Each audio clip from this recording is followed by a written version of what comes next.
home ownership leads to wealth. Sometimes I have people ask me when we're pre-approving them is how much of a home should I own? There's reasons why if you qualify for more, that you may want to stretch your budget up some. I think a good rule of thumb, whatever your gross annual income is, so that's the income before you're paying taxes, multiply that by 3 or 5 times, that should be pretty close to about how much house you should afford. If your income is around 50,000 a year, you should be looking anywhere from probably a 150 to $250,000 home in price. And normally that's probably going to be about what a person would qualify for too, unless they just have a lot of debts in the mix. And that's something we can also talk about. Here's some real numbers on return on investment and how that works. So I'm just going to give you an example, but this is pretty accurate.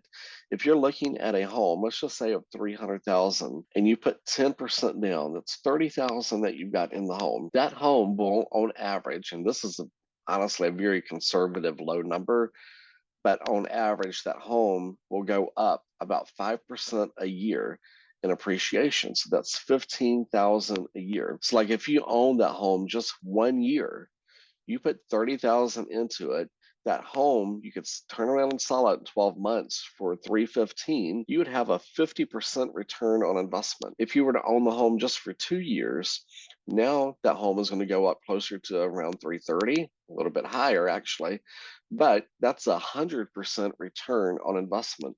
And there is just nothing else, no other kind of investment you can buy like real estate that's going to get you that type of return. Do you earn more appreciation, let's say on a $400,000 home versus a $200,000 home? And the answer is yes. I mean, if it's 5% appreciation on a $400,000 home, that's 20,000 a year that you earn in return on investment. But if you just own a $200,000 home, that's only 10.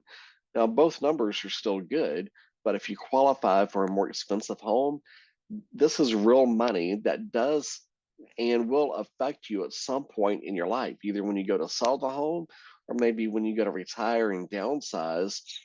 So the larger the home you have, the more appreciation a person will earn. So I do think it's a good thing to actually buy and leverage as much home as you can, because over time you're earning more interest. And I hope that makes sense. But a lot of people don't think about that when they're buying a home. And I think that's super important to just keep in the back of your mind.